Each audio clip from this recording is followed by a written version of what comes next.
तो इक्विलिब्रियम में last class में हमने डिस्कस किया था पीएच स्केल। ओके, जो 10th में हमने पीएच स्केल डिस्कस किया था, उसके बाद थोड़ा डिटेल्ड में हमने पीएच स्केल डिस्कस किया था। और हम जो बोल रहे थे कि भाई 0 to 7 अगर पीएच हो तो वो एसिड है, 7 हो तो न्यूट्रल है, और अगर 7 to 14 तक हो मतलब 8 to 14 हो तो वो बेसिक है। लेकिन ये आया कहाँ से, पीएच की ये वैल्यू आई कहाँ से, वो हमने डिटेल्ड में डिस्कस किया कि जब पानी का आयोनाइजेशन हो रहा है, मतलब वाटर का आयोनाइजेशन हो रहा है, तो वाटर का आयोनाइजेशन में मतलब H2O एंड H2O है, तो उसमें से एक एसिड की तरह बिहेव करेगा, एक बेस की तरह बिहेव करेगा। लिख ही लेते हैं क्योंकि अभी हमें वापस वो यूज ही होगा। अच्छा चलो कोई बात नहीं, कहने का मीनिंग क्या है फटाफट थोड़ा, क्योंकि अभी वही है इसीलिए रिवाइज कर रहा हूं।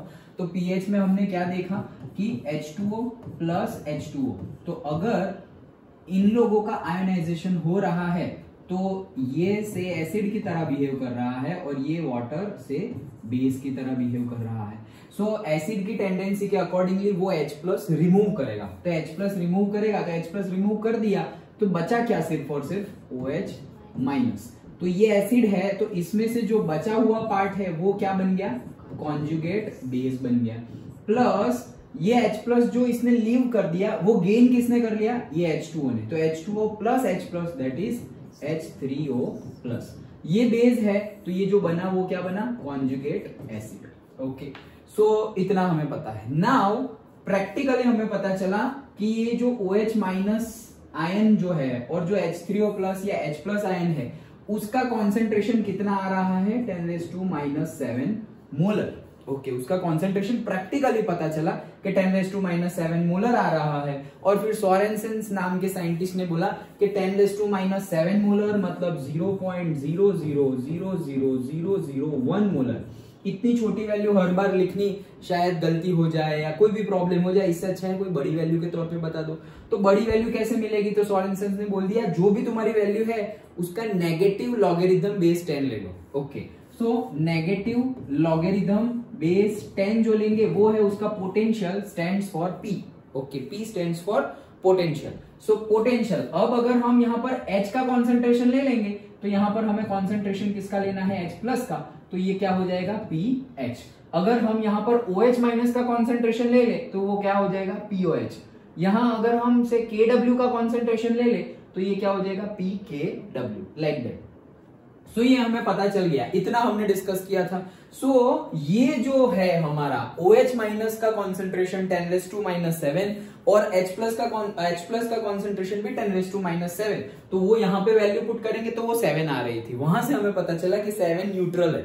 ओके, और फिर एसिड्स और बेस, फिर हमने वीक एसिड के बारे में एक एग्जांपल थोड़ा बहुत ले लिया था कि जो एसिड है उसको बेस, एसिड को वाटर में डालेंगे तो क्या होगा, तो वही हमें जो पहले हमने डिस्कस किया था उसी को डिटेल्ड में अब हमें समझना है कि अगर हमने ले लिया वीक एसिड, वीक एसिड मतलब नेमिंग तो हमने पहले ही सारे समझ लिए हैं।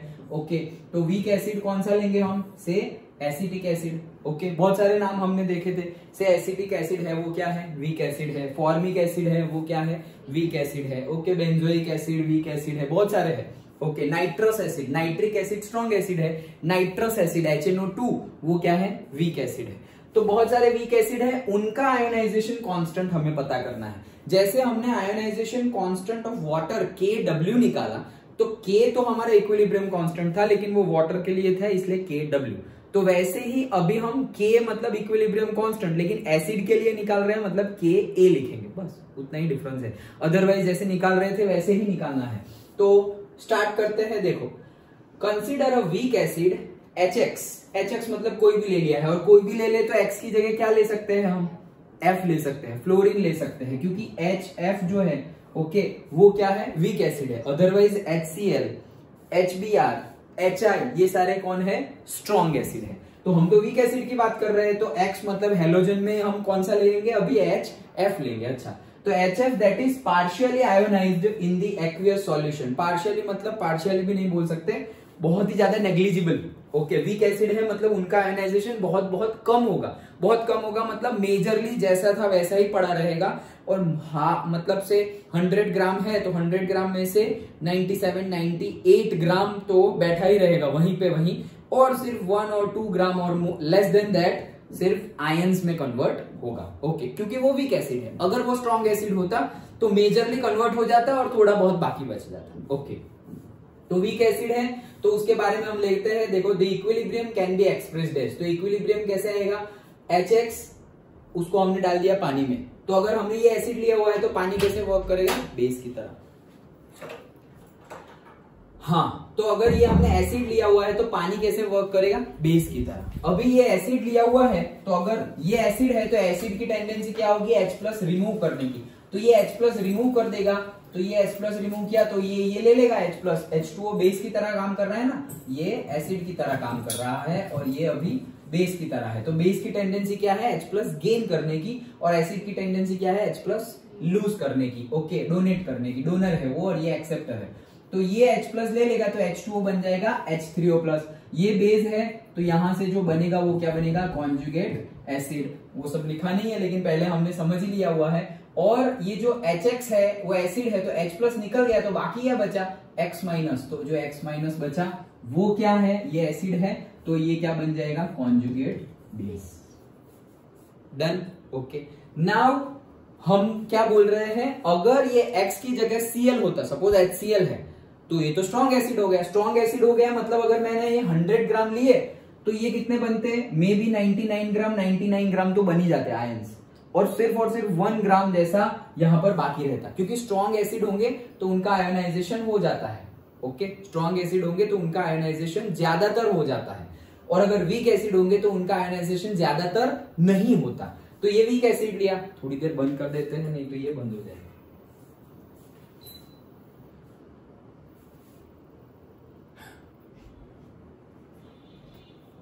हाँ, सो हमने वीक एसिड लिया हुआ है से HF, हमने क्या लिया हुआ है, हाइड्रोफ्लोरिक एसिड लिया हुआ है HF। ओके, सो यहां पर जो कॉन्सेंट्रेशन बनेगा वो बहुत कम बनेगा, इतना तो हमें पता है। अब थियरी में आगे बढ़ते हैं तो कैसे, कॉन्सेंट्रेशन अगर इनिशियल, हाँ कौन सा इनिशियल कॉन्सेंट्रेशन, मतलब इक्विलिब्रियम रीच नहीं हुआ है, तब हमने HF कितना लिया, तो HF का मान लो कि हमने C मोलर कॉन्सेंट्रेशन लिया है। C हम कुछ भी ले सकते हैं ना, C और से X Y Z कुछ भी एज्यूम कर लो, तो C एज्यूम किया है हमने। और H2O का कॉन्सेंट्रेशन तो हम लिख ही नहीं रहे, क्यों, हमें पता ही है क्योंकि वो कांस्टेंट है। कितना है,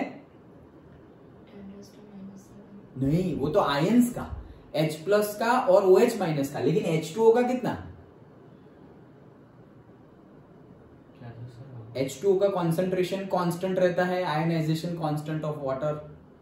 तो H2O का कॉन्सेंट्रेशन हमने निकाला था, उसकी मोलारिटी 9.8 क्या, अरे भूल गए तुम लोग, 55.55 मोलर कांस्टेंट रहता है। ये हमने डिस्कस किया था, 1 ग्राम लिया था, density is equals to mass by volume, density 1 लेंगे तो mass is equals to volume हो जाएगा।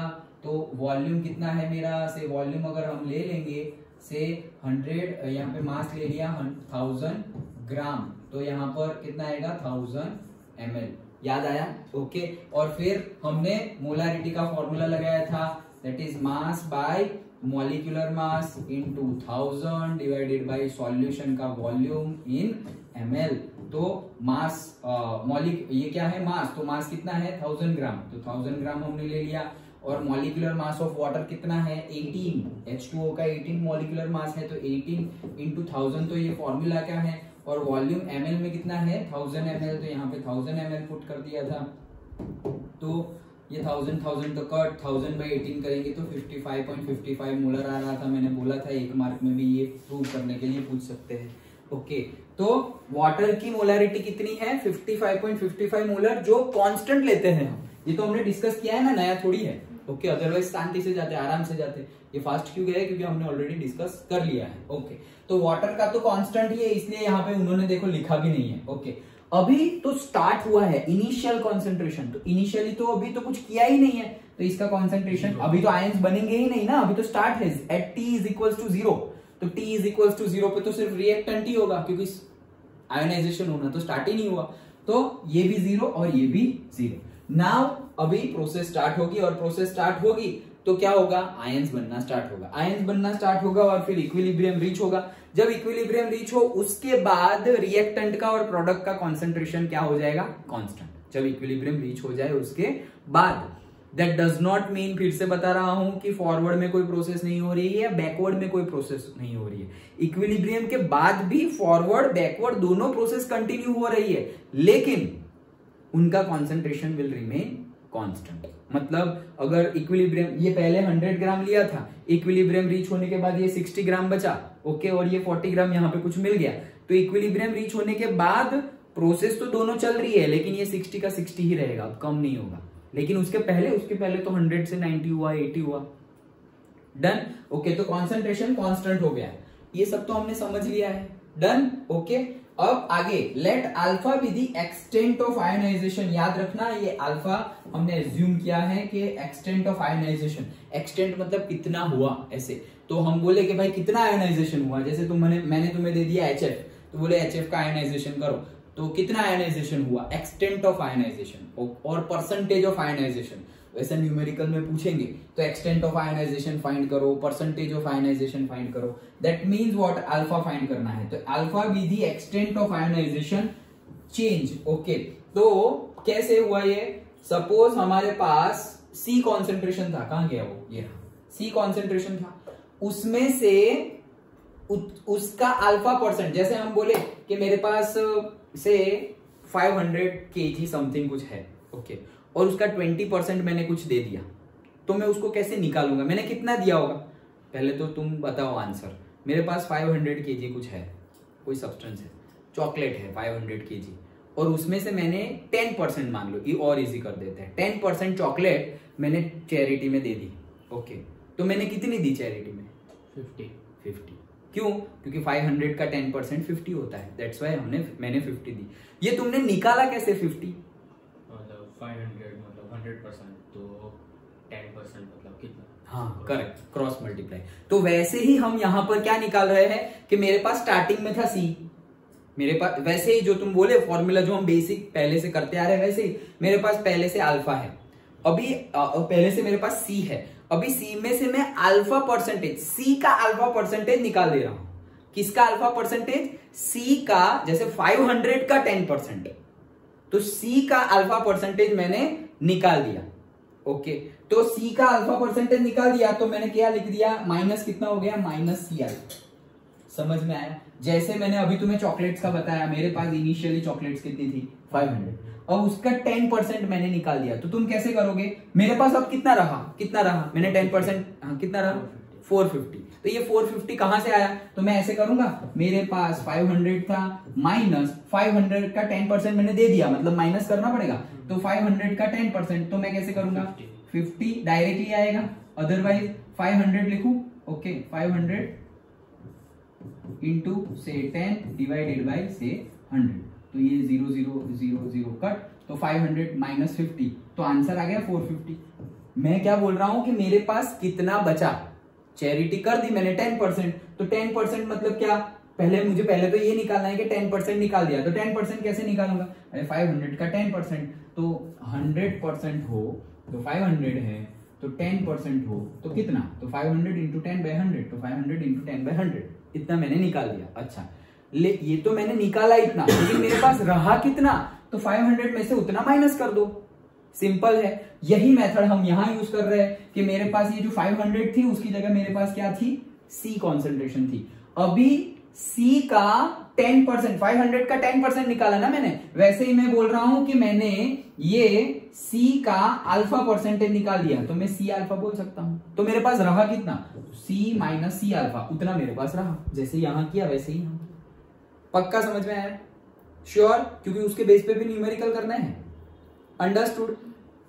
हम ये जैसे मैंने बोला कि मैंने 10% चैरिटी कर दी, तो मतलब मेरे पास रहा कितना, तो तुमने क्या किया, सर आपके पास पहले 500 थी, उसके 10% आपने दे दिए, तो 500 के 10% होते हैं 50, तो 500 में से 50 माइनस कर लो, उतना आपके पास बाकी रहा। तो वही मैं बोल रहा हूं कि मेरे पास पहले C था, उसमें से मैंने C का अल्फा पार्ट दे दिया, तो C का अल्फा पार्ट दे दिया, वो कोई भी परसेंटेज हो सकता है, 10 20, वो मुझे नहीं पता, इसलिए मैंने बोल दिया अल्फा, C का अल्फा पार्ट, जैसे ये 500 का 10%, तो ये 10% था इसलिए मैंने 10 लिख दिया, लेकिन यहाँ पे C का कितना परसेंट निकल रहा है वो मुझे पता नहीं है, इसलिए मैंने बोला C का अल्फा पार्ट, डन। तो C का अल्फा पार्ट मैंने निकाल दिया, जैसे 500 का 10 पार्ट निकाला था वैसे ही C का अल्फा पार्ट निकाल दिया। तो मेरे पास रहा कितना, 500 माइनस C का अल्फा पार्ट निकाल दिया, तो जितना आंसर आएगा उतना मेरे पास रहा।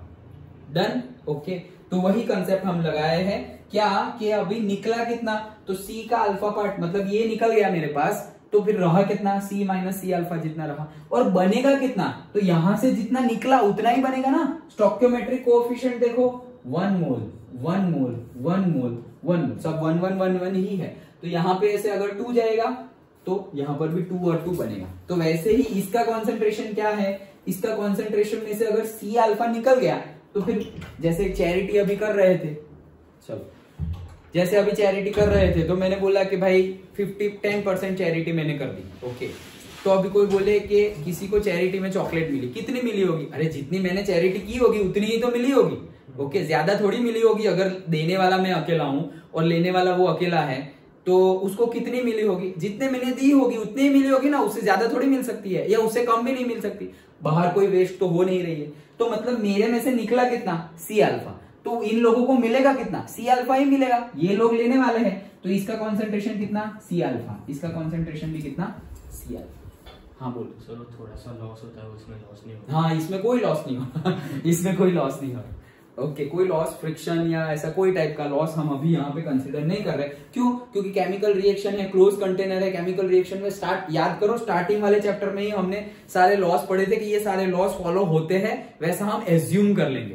कंजर्वेशन ऑफ मास और एवोगैड्रोस लॉ और कितने सारे थे, okay, Dalton's law and all, first chapter chemistry का 11th का। तो वो सारे लॉज फॉलो होते हैं, वैसा हम एज्यूम कर ले कि भाई कोई कंटेनर है उसमें मैंने रिएक्टेंट डाल दिए तो जितने केजी डाला है जो आइटम बनेगी वो भी उतने केजी की ही बनेगी, उससे कम की नहीं बनेगी। Done, okay. तो वो हमने एज्यूम किया है, प्रैक्टिकली तो कम होता ही है, लेकिन यहां पर हमने एज्यूम किया है आइडियल सिचुएशन। ये समझ में आ गया, अच्छा क्लीन।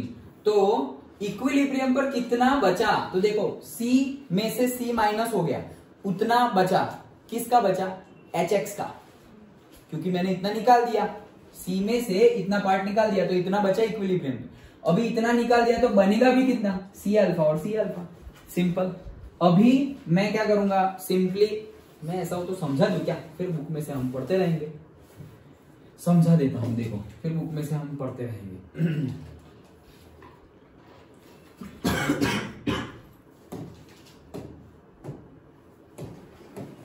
देखो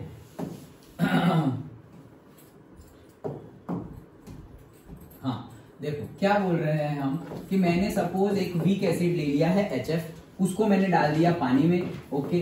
तो अगर HF वीक एसिड है और उसको मैंने पानी में डाल दिया, उसमें से बहुत कम आयंस बनेंगे लेकिन बनेंगे तो सही। तो HF में से H प्लस रिलीज हो जाएगा, तो बचा क्या, सिर्फ और सिर्फ F माइनस, और ये H प्लस जो निकला वो इसने गेन कर लिया, तो वो क्या हो गया, H3O प्लस। ईशा देख लो अभी रिवाइज हो रहा है, ओके। सो ये है एसिड, तो ये क्या है फिर, बेस। और अगर ये एसिड है तो इसमें से जो टुकड़ा बाकी बचेगा, जो पार्ट बाकी बचेगा वो क्या है, ये, तो वो क्या बन गया, कॉन्जुगेट बेस, ओके। और ये इसका जो पार्ट बाकी बचा वो क्या बन गया, कॉन्जुगेट एसिड। डन। अब स्टार्ट करते हैं कि मेरे पास इनिशियली HF का C कॉन्सेंट्रेशन था, इनिशियली H2O उसकी कॉन्सेंट्रेशन तो फिक्स्ड है, तो मैं नहीं लिख रहा हूं, और लिखनी हो तो लिख लो। कितनी है H2O की कॉन्सेंट्रेशन, कांस्टेंट हमने किया था ना, कितना था वो नंबर, 18। वो तो उसका मॉलिक्यूलर मास, उसका मॉलिक्यूलर मास 18, लेकिन कॉन्सेंट्रेशन मोलारिटी वाले फॉर्मूला में डाला था, mass divided by molecular mass 18,000 by volume, तो कुछ नंबर आया था 55.5। मैंने उसको क्यों पूछा, क्योंकि अभी वो नहीं थी इसलिए, ओके। चलो तो 55.55 ये लिखो तो भी यही है और नहीं लिखो तो भी यही है, ओके। और ये सब इनिशियली तो क्या था, 0 इनिशियली, हाँ ये है इनिशियली। और एट द इक्विलिब्रियम, इक्विलिब्रियम पे कितना होगा, तो मैंने C तो था उसमें से उसका C अल्फा पार्ट निकाल दिया, C अल्फा पार्ट मैंने निकाल दिया, तो C में से मैंने C अल्फा पार्ट निकाल दिया, तो बनेगा कितना, C अल्फा बनेगा, और ये भी C अल्फा बनेगा। सिंपल। अब जैसे हम करते थे वैसे इक्विलिब्रियम कांस्टेंट बनाते हैं, लिखते हैं। तो equilibrium constant K is equal to concentration of product. तो प्रोडक्ट में कौन है भाई, F माइनस और रिएक्टेंट H3O प्लस, और मतलब प्रोडक्ट 2 है और रिएक्टेंट कौन कौन से हैं, HF का कॉन्सेंट्रेशन और H2O का कॉन्सेंट्रेशन। देन नाउ K, लेकिन ये हम वीक एसिड के लिए कर रहे हैं तो हम KW ना लिख के अब क्या लिखेंगे, KA लिखेंगे। तो यहाँ पर मैंने ये H2O का कॉन्सेंट्रेशन तो कांस्टेंट है, उसको यहाँ मल्टीप्लाई कर लो, और HF का कॉन्सेंट्रेशन तो पहले कितना था, C था, तो वो अभी हम लिखते हैं। ये H2O यहाँ मल्टीप्लाई होके क्या हो जाएगा, KA। अभी F माइनस, इक्विलिब्रियम पे F माइनस का कॉन्सेंट्रेशन कितना है, C अल्फा, तो मैंने यहाँ लिख दिया C alpha multiplied by H3O plus का भी कितना है, C अल्फा, तो यहाँ लिख दिया C alpha whole divided by HF का कितना है एट इक्विलिब्रियम, HF का कितना है C माइनस C अल्फा, यही है। ओके आगे बढ़ते हैं,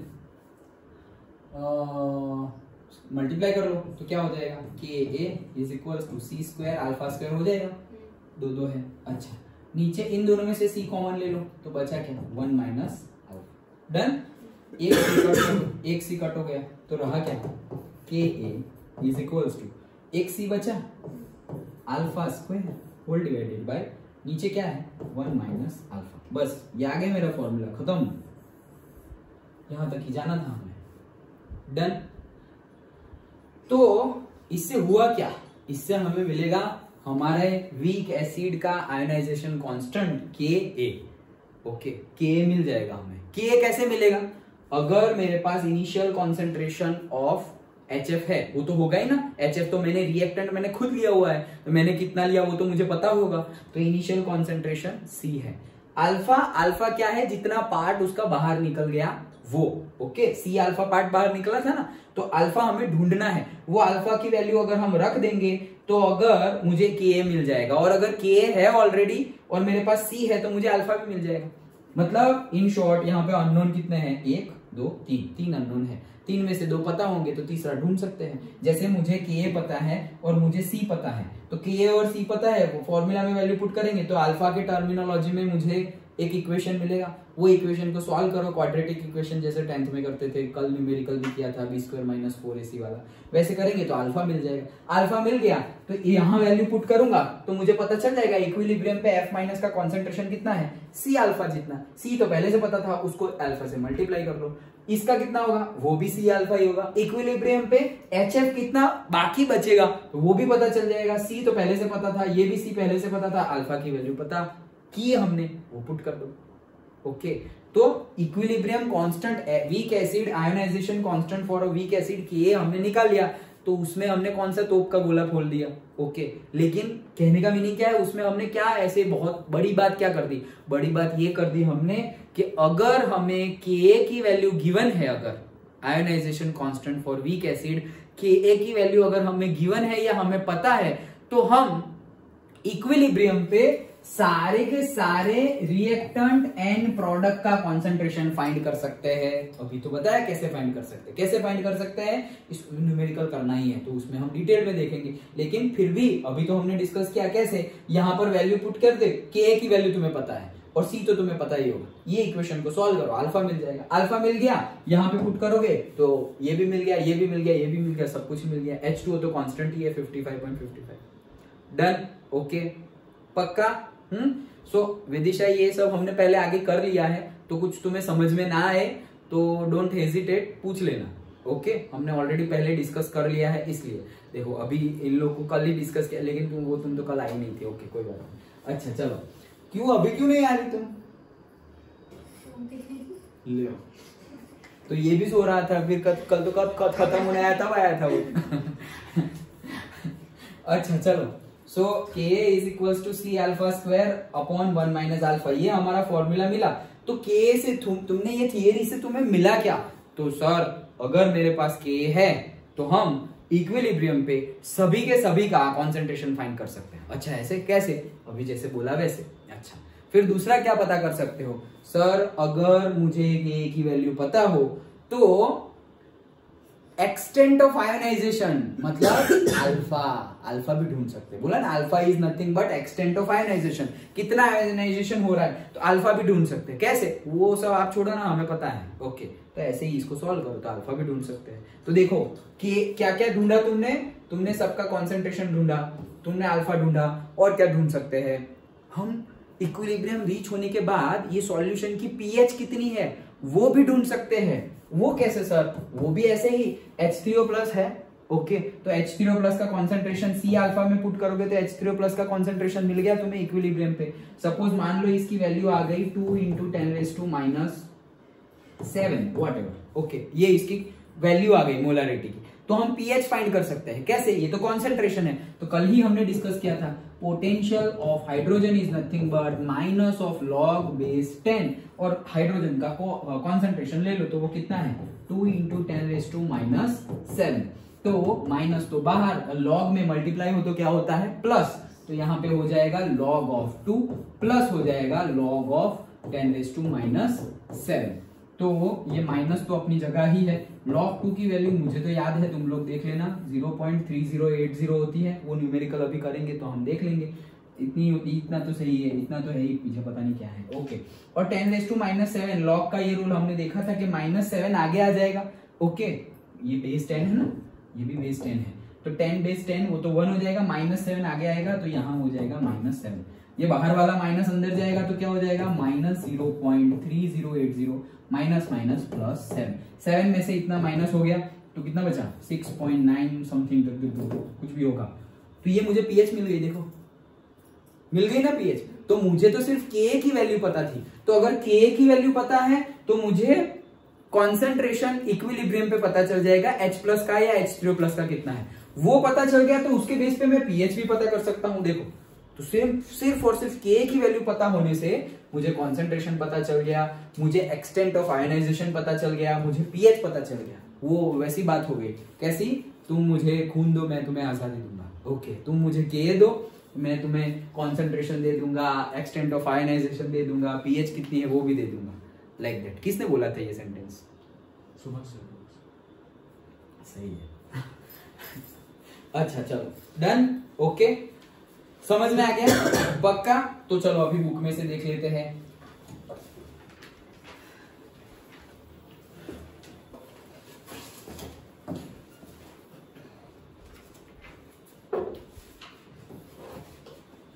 हाँ, तो देखो अब जो हमने डिस्कस किया है वही देखना है। तो सी इनिशियल कॉन्सेंट्रेशन, यार अब तो बंद भी कर दिया, अब क्या बंद करें? गर्मी में पढ़ना है सब। वैसे तो मैं घर पर भी बोल के आया हूँ कि कोई भी ज्यादा इक्विपमेंट यूज मत करना। अच्छा चलो, सो सी है initial concentration of the undissociated acid. Undissociated मतलब जो डिसोसिएट नहीं हुआ है वो अनडिसोसिएटेड। अनडिसोसिएट नहीं मतलब डिसोसिएट नहीं हुआ, डिसोसिएट मतलब टूटना, वो जो टूटा नहीं है, जो बैठ गया है। ये तो ज्यादातर बैठ ही जाएंगे क्योंकि ये कौन है, वीक एसिड है। तो अनडिसोसिएटेड एसिड मतलब जो हमारा HF है उसका concentration HX at the time T is equal to 0। Okay, alpha क्या है, extent up to which HX is ionized into the ions. Using these notations, we can derive the equilibrium constant for the above discussed acid dissociation equilibrium.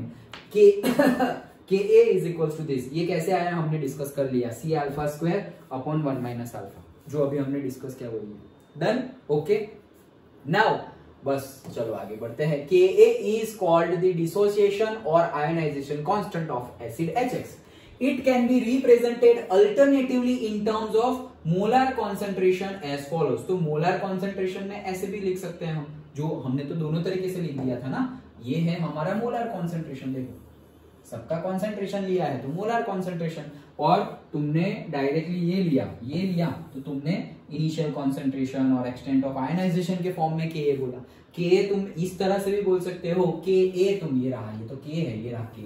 Okay, तो Ka हम इस तरह से भी बोल सकते हैं और इन टर्म्स ऑफ कॉन्सेंट्रेशन भी बोल सकते हैं। ये यहाँ मल्टीप्लाई हो जाएगा तो Ka हो जाएगा ना। डन। ओके, हाँ, तो दोनों तरीके से हम बोल सकते हैं, तो बुक में भी वही लिखा हुआ है। चलो आगे बढ़ते हैं। At a given temperature, bold में लिखा हुआ है, ध्यान से अच्छे से समझ लो। समझ तो हमने लिया है लेकिन पढ़ लो।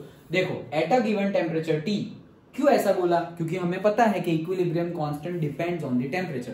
टेम्परेचर चेंज होगा तो इक्विलिब्रियम कांस्टेंट भी चेंज हो जाएगा। Factor affecting the equilibrium constant में कौन कौन से फैक्टर थे?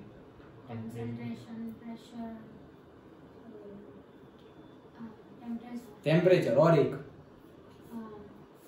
वो गोपाल वाला कैटालिस्ट। Yes, okay. तो ये हमने फैक्टर्स पढ़े, concentration, temperature, pressure and catalyst. ये सबकी इफेक्ट होगी इक्विलिब्रियम कांस्टेंट पे। अच्छा, Ka is the measure of the strength of the acid HX। Larger the value, ध्यान से समझाता हूं, पहले पढ़ लेते हैं। Larger the value of Ka the stronger is the acid. Okay, stronger is the acid, हम तो वीक एसिड की बात कर रहे थे। स्ट्रॉन्गर इज द एसिड, ये कंफ्यूज मत होना, बताता हूं, पढ़ ले। अच्छा चलो बताइए, देखो फिर आगे पढ़ते हैं। देखो ऐसा समझो कि 5th क्लास में कोई स्टूडेंट है, सारे के सारे रिजल्ट आया, ओके, सारा रिजल्ट आ गया 5th क्लास का, तो ऐसे टॉपर 98%, 96, 95, 94, 91 ऐसे है। फिर नीचे एकदम ठोट, ओके, 10, 20 और 50, उतने परसेंटेज वाले स्टूडेंट तो सभी होंगे ना भाई, सारे रेंज के स्टूडेंट। तो अभी ये जो है ना नीचे वाले 10%, 20%, 30%, वो शायद 5 to 6 में जाए ही ना ओके, तो ये जो है वो क्या है? Weak student. ओके, और वो जो अपर वाले हैं वो क्या है? Strong student. अच्छा, लेकिन ये वीक स्टूडेंट में भी 22% वाला भी बोलेगा वो 3% वाले को, और जिसके 0 मार्क्स आए, ए तेरे से तो मेरे मार्क्स ज्यादा, अरे दोनों फेल है तो भी वो 22 वाला बोलेगा कि तेरे से तो मेरे मार्क्स ज्यादा है। बोलते हैं ना ऐसे, छोटे बच्चे तो ऐसा ही करते हैं, इसलिए मैंने 5th स्टैंडर्ड बोला। ओके तो वो सारे के सारे वीक है, लेकिन वीक में भी तो कोई स्ट्रांग होगा। सारे के सारे वीक है लेकिन वीक का कोई सरदार होगा ना। ओके, जैसे सारे के सारे मूर्ख है लेकिन मूर्ख का एक सरदार तो होता है। ओके, तो सारे के सारे वीक है लेकिन वीक में भी कोई टॉप तो होगा। तो वो वीक में टॉप कौन होगा? जो वीक में सबसे ज्यादा वैल्यू होगी, मतलब से 0, 1, 2, 3, 4, 5, 10, 15 और से किसी का है 25 मैक्स। ओके, तो 25 वाला क्या बोलेगा? ए तुम सबसे ज्यादा तो मेरे मार्क्स है। भले ही सारे के सारे फेल ही है, लेकिन वो बोलेगा फेल का, अगर वो कौन सा क्लास होता है अलग, एक पर्टिकुलर क्लास बुलाते हैं ना वीक स्टूडेंट के लिए। ओके, स्कूल में नहीं, कोई उसका पर्टिकुलर नाम होता है कि वीक स्टूडेंट के लिए पर्टिकुलर एक्स्ट्रा, वैसे हम सिंपल वर्ड में एक्स्ट्रा क्लास बोल देते हैं, लेकिन एक अलग पर्टिकुलर वर्ड भी होता है, तो उनके लिए एक्स्ट्रा क्लास होता है कि उनको फिर से पढ़ाया जाता है। कॉलेज में भी होता है, स्कूल में भी होता है।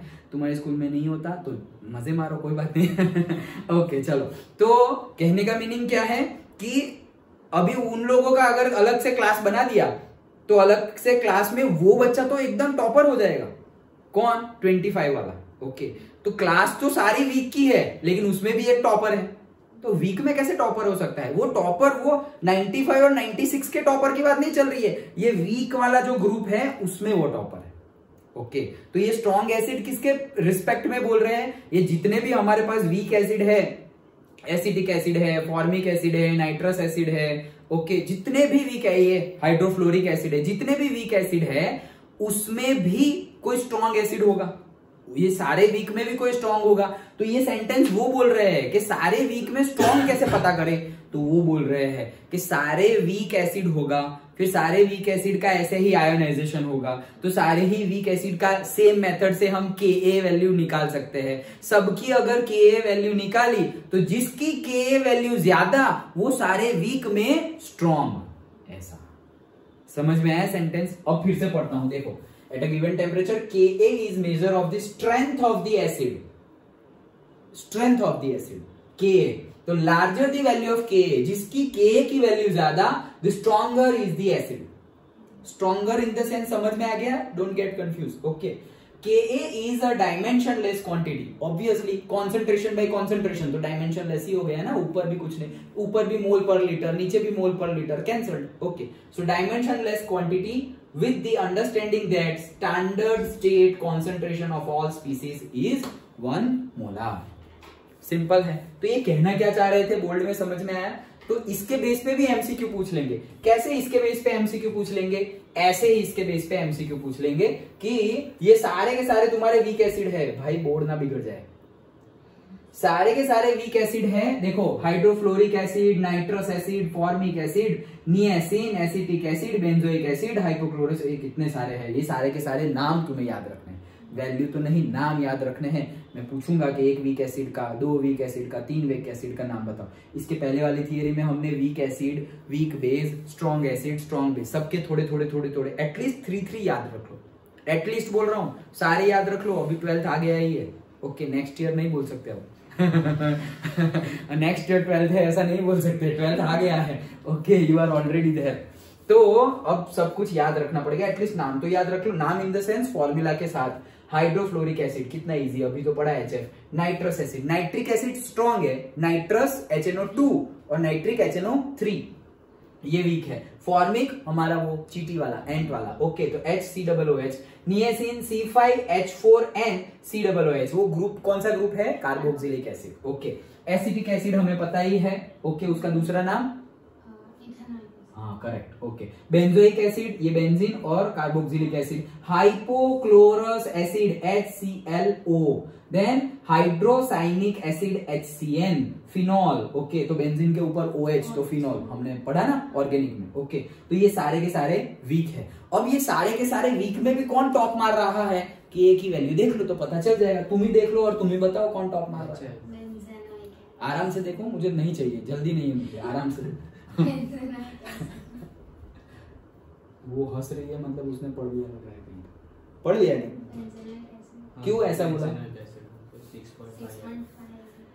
6.5 है। अरे मेरे बंधुओं, लेकिन ये पीछे वाला भी देखो। सिर्फ आगे वाला नंबर मत देखो।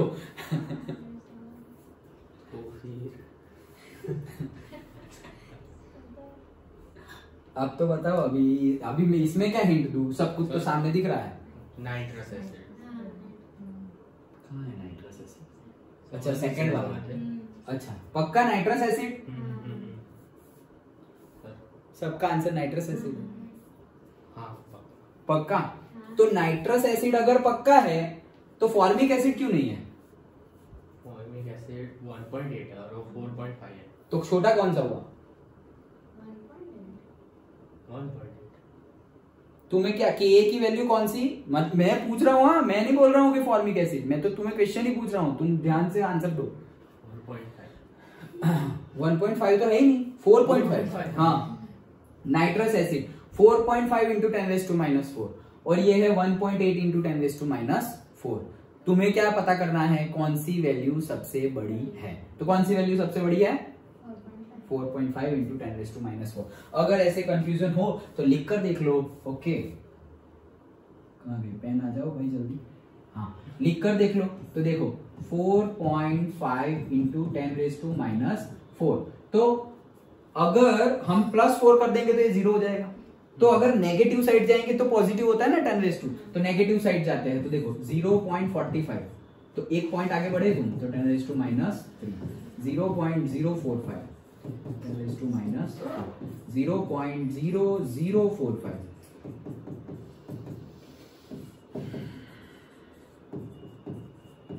10⁻⁻1 खत्म, 10⁻01 हो गया। ओके, तो ये देखो कितना आया 0 पॉइंट। अभी देखो इसको करके जाओ 1 2 3 और 4 आ गया वापस ये आंसर। ओके, अब इसको लिखो 1.8, तो ये 45 की जगह ये देखो 0.0018, तो ये बड़ा है। कंफ्यूजन हो तो ऐसे लिख लेना है, ऐसे होना नहीं चाहिए। ओके, मैं तुम्हें इसलिए तो मैं दूसरी बार पूछा ये या ये है, लेकिन तुम लोग अड़े रहे तो सही आंसर है। ओके डन, समझ में आ गया? तो वो बोल्ड में लिखे हुए सेंटेंस का ऐसे पूछ सकते हैं कि मेरे पास ऐसे 3-4 लिखे हुए हैं। ये नंबर तुम्हें याद रखने की जरूरत नहीं है, के की वैल्यू तुम्हें गिवन होगी, लेकिन के की वैल्यू देख के फिर अभी बोला वैसे मत करना, ये नंबर देख के आंसर मत दे देना, ये पीछे वाला देखना, वो इंपॉर्टेंट है। आगे वाला तो मैटर ही नहीं करता, मेन तो पीछे वाला मैटर करता है। अंडरस्टूड? ओके, तो वो देखना, उसके बेस पे तुम्हारा एमसीक्यू सॉल्व हो जाएगा। अच्छा चलो आगे बढ़ते हैं। हाँ, तो the values of the ionization constant of some selected weak acids are given in the table. Okay. अच्छा, the pH scale. The pH scale for the hydrogen ion concentration has been so useful that besides pKw की value कितनी होती है water के लिए? कल ही तो discuss किया था। pKw करेक्ट, ओके चलो 10⁻⁻14 नहीं, सिर्फ 14। कॉन्सेंट्रेशन 10⁻⁻14, Kw की वैल्यू 10⁻⁻14, pKw की value 14, okay. It has been extended to the other species and quantities. Thus we have हाँ pKa इज इक्वल टू, देखो पोटेंशियल मैं तो कल ही डिस्कस किया था ना, पोटेंशियल मतलब माइनस लॉगरिथम बेस 10। अभी तुम वहां पे H बोलोगे तो pH आ जाएगा, वहां तुम कॉन्सेंट्रेशन ऑफ OH लोगे तो PaOH हो जाएगा, वहां तुम Kw लोगे तो pKw हो जाएगा, और वहां तुम Ka लोगे तो pKa हो जाएगा। इसमें क्या बड़ी बात है? डन, ओके चलो।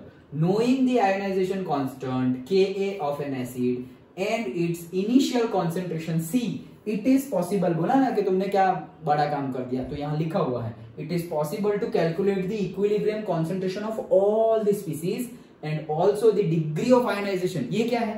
degree of ionization of the acid मतलब जो अभी मैं बोला था कि Ka की वैल्यू तुमने पता की, उससे क्या फर्क पड़ता है? तुम्हें क्या पता चला? तो मैंने बोला ना कि इतना सब कुछ पता चला, तो उतने सब कुछ में एक चीज थी ना, डिग्री ऑफ आयनाइजेशन, मतलब उसको हमने अलग वर्ड बोला था अल्फा, यस, तो उसको हमने बोला था एक्सटेंट ऑफ आयनाइजेशन, और degree of ionization meaning same ही है दोनों का, कि कितना हो रहा है आयनाइजेशन, ओके। तो वो अल्फा की वैल्यू भी पता चल जाएगी and also the pH of the solution. समझ में आया? देखो सब कुछ बताया है, के की वैल्यू पता है और इनिशियल कॉन्सेंट्रेशन पता है, तो तुम सबका कॉन्सेंट्रेशन इक्विलिब्रियम पे पता कर सकते हो, पीएच की वैल्यू फाइंड कर सकते हो, डिग्री ऑफ आयनाइजेशन और से एक्सटेंट ऑफ आयनाइजेशन, देखो concentration, extent of ionization, pH, ये सब कुछ हम पता कर सकते हैं। कब? जब मेरे पास के की वैल्यू हो और इनिशियल कॉन्सेंट्रेशन सी की वैल्यू हो तब। डन, वही चीज लिखी हुई है। पूछ सकते हैं ऐसा, के की वैल्यू से क्या क्या चीज पता चल सकती है, बताओ, ओके। तो एक मार्क में पूछा होगा तो मिनिमम 2 चीजें तुम्हें बतानी पड़ेगी, तुम सिर्फ इतना बोल दोगे पीएच तो आधा मार्क्स मिलेगा। हाँ चलो, acid and pH of the solution. Next, a general stepwise approach can be adopted to evaluate the pH of the weak electrolyte as follows। तो ये तो मैं तुम्हें डायरेक्टली न्यूमेरिकल में ही समझा दूंगा, तो ये नहीं पढ़ते हम, ओके। लेकिन फिर रुक दो, मैं देख लूं, वैसे तो हो जाएगा डायरेक्टली। चलो फटाफट मैं समझा देता हूँ और उसको अप्लाई हम न्यूमेरिकल में करेंगे। मैं पढ़ लेता हूँ, समझा नहीं, न्यूमेरिकल में समझेंगे, अभी सिर्फ मैं पढ़ लेता हूँ, इसलिए पढ़ रहा हूँ कि कोई इंपॉर्टेंट चीज हो तो छूट ना जाए समझाने के लिए। स्टेप वाइज है, मैं क्यों पढ़ रहा हूँ, पढ़ो तुम में से कोई जल्दी फटाफट, चलो कोई भी पढ़ो, टीशा पढ़ो। Step 1, the species present before dissociation are identified as Bronsted-Lowry acid bases। हाँ, तो ब्रॉन्स्टेड-लॉरी एसिड बेसिस का कांसेप्ट पता है निर्भय? क्या है वो? कोई भी आयन पानी में डालेंगे तो H+ आयंस और OH- मतलब पॉजिटिव और नेगेटिव आयंस अलग। नहीं भाई नहीं, वो तो अरेनियस कांसेप्ट है। हाँ बराबर है तो तुम बराबर बोलो। उसके बाद वाला ना? हाँ उसके बाद वाला, करेक्ट। तो उसके बाद वाला क्या था? वो कॉन्जुगेट वाला। नहीं कॉन्जुगेट वाला नहीं, तुम जो अभी बोले वो अरेनियस था, उसके बाद वाला लॉरी ब्रॉन्स्टेड है। बोलो, मैं सुन रहा हूँ, अरे बोलो। सर वो डोनेट करते हैं वो, क्या? सर वो H+ डोनेट करते हैं ना, वो H+ डोनेट करे वो कौन होगा? H+ डोनेट करे वो एसिड्स। हाँ, और फिर जो OH- डोनेट करे वो भी नहीं, इसमें OH- आता ही नहीं है।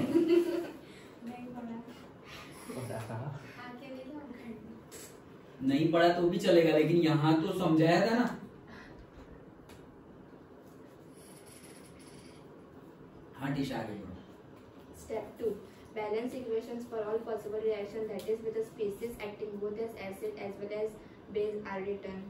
हाँ, तो मतलब बैलेंस्ड केमिकल इक्वेशन हम लिख देंगे, और जो एसिड की तरह बिहेव करते हैं, जो बेस की तरह बिहेव करते हैं, उसको लिख दो। फिर आगे Step 3, the reaction with a higher Ka is identified as the primary reaction, while the other is a subsidiary reaction। हाँ करेक्ट, के की वैल्यू हायर हो वही हमें लेना है, ठीक है। Step 4, analyze the tabular form the following values for each of the species in the primary reaction: A, initial concentration, change in concentration on proceeding to equilibrium in terms of alpha, degree of ionization, equilibrium concentration. आगे. Substitute equilibrium concentrations into equilibrium constant equation for principal reaction and solve for alpha. हाँ, तो वही चीज है, आगे है calculate करो सब कुछ और फिर पीएच भी पता कर सकते हैं ये. हाँ बोलो. अगर हमें वो अल्फा और इक्विलिब्रियम कांस्टेंट ढूंढना हो तो उसके लिए के की वैल्यू चाहिए था. अल्फा इक्विलिब्रियम कांस्टेंट मतलब वही तो के है. हाँ, तो उसकी वैल्यू दी होगी तो हमें अल्फा और वो इक्विलिब्रियम कांस्टेंट नहीं इनिशियल कंसंट्रेशन मिल जाएगा. क्या क्या दिया हुआ होगा? के गिवन है और इनिशियल कंसंट्रेशन तो पता ही होगा हमें. चलो वो नहीं पता तो कुछ और चीज गिवन होगी, मतलब एटलीस्ट तुम्हें दो चीजें चाहिए. देखो मैं लिख के बता देता हूँ, तुम भी लिख लो. वैसे तो हम अभी नेक्स्ट न्यूमेरिकल ही कर रहे हैं क्योंकि इंपॉर्टेंट न्यूमेरिकल है. हाँ, लेकिन फिर भी देखो अभी हमने पढ़ा वही चीज. अगर मेरे पास के की वैल्यू है और मेरे पास इनिशियल कॉन्सेंट्रेशन है तो मुझे क्या क्या मिल सकता है? मुझे मिल सकता है एक्सटेंट ऑफ आयोनाइजेशन, मुझे मिल सकता है पीएच, मुझे मिल सकता है concentration of all species. Okay, तो मैं वापस सी ही लिख देता हूँ या फिर लिख दूं कॉन्सेंट्रेशन. ये सब कुछ मिल सकता है कब? जब ये दोनों चीजें पता हो तो.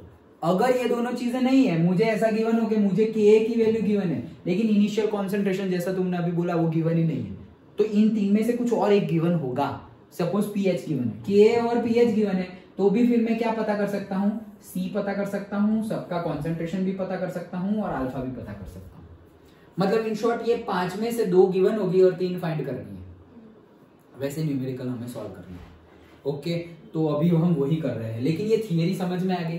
थियरी में हमने क्या समझा? वीक एसिड का आयोनाइजेशन हो रहा है, इसलिए थियरी का नाम है ionization constant of a weak acid. अच्छा, सबसे पहले वीक क्यों बोला? वीक इसलिए बोला क्योंकि इनमें मेजरली आयोनाइजेशन हो ही नहीं रहा है. ओके, 95% से भी ज्यादा परसेंटेज ऑफ एसिड का आयोनाइजेशन नहीं हो रहा है, मतलब लेस देन 5% आयोनाइजेशन हो रहा है. तो वीक एसिड में हम कौन कौन से ले सकते हैं वो भी हमने डिस्कस किया. ओके, एक वीक एसिड का नाम बताओ. क्या वीक एसिड सर तो बता दो देखे ना वही. हाँ वही इसीलिए तो पूछ रहा हूँ. तो बोलते नहीं, क्या बोला वो? क्या बोला? HF एक बोले, दूसरा इतने सारे थे. Nitrous acid. हो, वेरी गुड. उसका फॉर्मूला नाइट्रस NH नहीं. हाँ NH नहीं HN. N वापस है नहीं क्यों? Nitric acid. ऐसा नहीं जा रहा मुझसे. थोड़ा ऐसा कुछ था ना NHNCOO. NHO2. हाँ हूँ NHO. अरे HNO2. HNO2, nitric acid HNO3 और सर वो कौन सा था? NHNCOOH.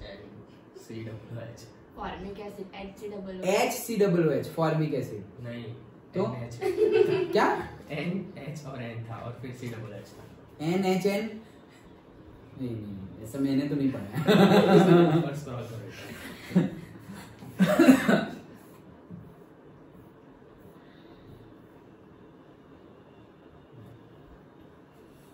सर खो गया. तुम खो मत जाना.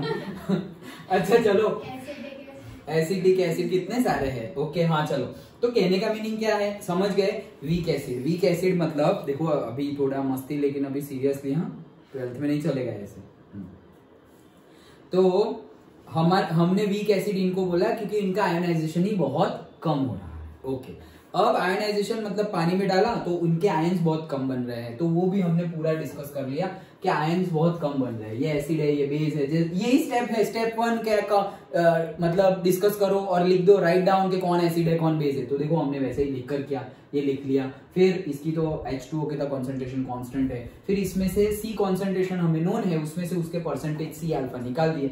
जितने निकाले उतने ही बनेंगे. C अल्फा ये बैलेंस होना चाहिए तभी उतना बनेगा. अगर मेरा यहाँ पर 1 है और यहाँ पर 2 है तो फिर यहाँ से C अल्फा निकलेगा ना, तो यहाँ पर 2C अल्फा बन जाएगा. क्यों? क्योंकि यहाँ पे 2 है इसलिए. ओके, अगर सब 1 हो तो ऐसे होगा. ओके चलो, फिर सिंपल हमें के तो इक्विलिब्रियम कांस्टेंट जैसे निकालते थे, concentration of product upon concentration of reactant, सारी वैल्यू पुट करो तो हमें के की वैल्यू मिल गई. डन. तो के का फॉर्मूला एक्सटेंट ऑफ आयनाइजेशन के फॉर्म में भी हमें पता है और at the same time concentration की टर्मिनोलॉजी में भी हमें पता है। वो सब हमने कर लिया और फिर डिस्कस किया कि चलो मान लो कि Ka की वैल्यू हमें पता चल गई, तो इतने सारे की वीक एसिड है उसमें Ka की वैल्यू अगर गिवन है तो उससे हमें मिला क्या। देखो यहाँ से 2 क्वेश्चन मेन हो सकते हैं थियरी में से, न्यूमेरिकल तो मोस्ट इंपॉर्टेंट, लेकिन थियरी में से 2 क्वेश्चन जो हो सकते हैं वो क्या, Ka की वैल्यू से तुमने क्या उखाड़ लिया, क्या पता चला तुम्हें, Ka ढूंढ लिया, तुम्हें पता चल गया Ka कैसे ढूंढते हैं, तो क्या पता चला तुम्हें उससे, डिग्री ऑफ आयनाइजेशन पता चला, पीएच भी पता चल सकती है और concentration of all the species at equilibrium. Yes good, okay ये पता चल सकता है। और दूसरा क्वेश्चन आ सकता है कि मेरे इतने सारे कोई भी वैल्यू गिवन हो, Ka की वैल्यू गिवन है, सारे एसिड है, इनमें से सबसे स्ट्रॉन्ग एसिड कौन सा, ऐसा बोले तो कौन सा स्ट्रॉन्ग एसिड, हाँ वो तो नाइट्रस, मतलब कहने का मीनिंग है नाइट्रस गिवन ही ना हो तो मतलब जिसका Ka का वैल्यू सबसे ज्यादा वो सबसे स्ट्रॉन्ग। ओके तो दैट इज दी 2 क्वेश्चन जो यहाँ से हो सकते हैं इन अ थियरी। वो ऐसा भी पूछ सकते हैं कि Ka का फॉर्मूला डिराइव करो, तो अभी जो हमने यहाँ पे नोट्स में किया वैसे ही करना है। अच्छा समझ में आ गया, ओके तो ये पूरी की पूरी थियरी थी और इसके बेस पे जो न्यूमेरिकल है वो हम करते हैं। लेकिन उससे पहले मैं तुम्हें पहले से ही समझा दूं तो कोई कंफ्यूजन क्रिएट ना हो, ये हमने समझ लिया डिट्टो वैसे ही डिट्टो। ओके से फिर से H2O, तो यहां से H चला गया तो F माइनस और ये हो गया H3O प्लस। ये है मेरा एसिड, ये है मेरा बेस, एसिड का टुकड़ा ये रहा कॉन्जुगेट बेस और बेस का टुकड़ा कॉन्जुगेट एसिड। डन, चलेगा ना, ABCD लिखा हुआ है। हाँ अब मैं क्या समझा रहा था, हाँ मैं ये समझा रहा था कि अगर न्यूमेरिकल 2 तरीके से होंगे, न्यूमेरिकल 2 तरीके से होंगे। एक तरह का न्यूमेरिकल जिसमें तुम्हें पूछा होगा एक्सटेंट ऑफ आयनाइजेशन निकालो, डिग्री ऑफ आयनाइजेशन निकालो, तो जैसे हमने अभी निकाला वैसे निकालना है। लेकिन अगर उन्होंने डिग्री ऑफ आयनाइजेशन की, एक्सटेंट ऑफ आयनाइजेशन की बात ही नहीं की तो तुम वहां पे घुसना ही मत, तो उससे भी इजी वे में हम सॉल्व कर लेंगे। कैसे, सपोज इनिशियल कॉन्सेंट्रेशन था इसका C, इसका तो 55.55, इसका 0 और इसका 0 इनिशियल। ओके देन इक्विलिब्रियम पे कॉन्सेंट्रेशन कितना होगा, तो मैं मान लेता हूं कि इक्विलिब्रियम रीच होते होते इसमें से X निकल गया, जो C अल्फा निकल जा रहा था ना, मैं उसको इजी कर दे रहा हूं, कितना निकल गया, X निकल गया, तो इतना बचेगा, C माइनस X बचेगा। X निकला तो यहाँ पे बनेगा कितना, X और X। डन, बस वैसे ही अब Ka की वैल्यू ढूंढो, तो Ka is equal to F minus का कॉन्सेंट्रेशन X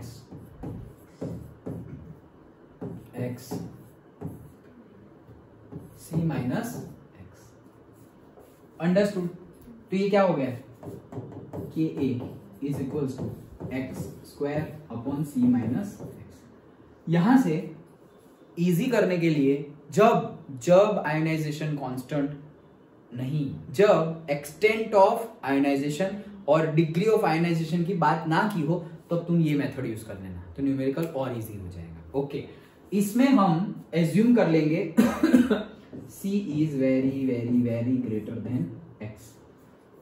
C के रिस्पेक्ट में X बहुत ज्यादा छोटा है, छोटा ही होगा, वीक एसिड है, तो मेरा C है उसमें से ये तो बहुत ही कम बनने वाले हैं। उस दिन तो मैंने बताया था कि हाथी चल रहा है, उसकी पूंछ में से एक बाल निकल गया, तो उसके मांस में कोई डिफरेंस आएगा, नहीं आएगा।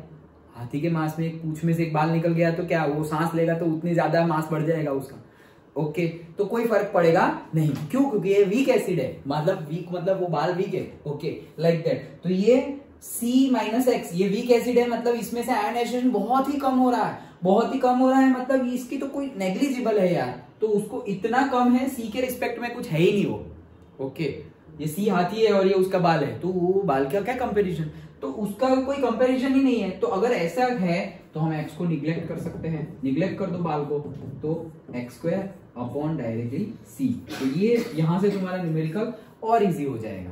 ओके तो बस अभी तुम्हें Ka की वैल्यू गिवन है, इनिशियल कॉन्सेंट्रेशन पता है, तो डायरेक्टली X पता चल जाएगा। X पता चल गया, यहाँ पे वैल्यू पुट कर दो, सबके कॉन्सेंट्रेशन भी पता चल गए, सबके कॉन्सेंट्रेशन पता चल गए तो pH भी पता चल जाएगी, सिंपल है। तो 2 तरीके से न्यूमेरिकल तुम सॉल्व करोगे, कैसे, एक जब भी न्यूमेरिकल में या तो गिवन हो डिग्री ऑफ आयनाइजेशन या तो पूछा हो कि ढूंढो डिग्री ऑफ आयनाइजेशन, तो हमने जो मेथड डिस्कस की ये वाली वही यूज करनी है। सेम ही मेथड है, लेकिन एक में हमने C माइनस सी अल्फा लिखा है और दूसरे में हमने C माइनस एक्स लिखा है। यहाँ पर C माइनस सी अल्फा निकलेगा तो बनेगा भी C अल्फा, और अगर X निकलेगा तो बनेगा भी X और X, उतना ही डिफरेंस है। ओके, लेकिन यहाँ पर तुम्हें ये स्टेप बताना पड़ेगा हाँ कि C is very very very greater than X, तभी हम निगलेक्ट कर सकते हैं, अदरवाइज फिर तुम्हें लिखना पड़ेगा। अंडरस्टूड? तो इस दो तरीके से हम न्यूमेरिकल सॉल्व करेंगे। तो ये था हमारा पूरा का पूरा concept ionization constant of weak acid. अब उसके बेस पे न्यूमेरिकल डिस्कस करेंगे। ओके, चलो कौन सा है 18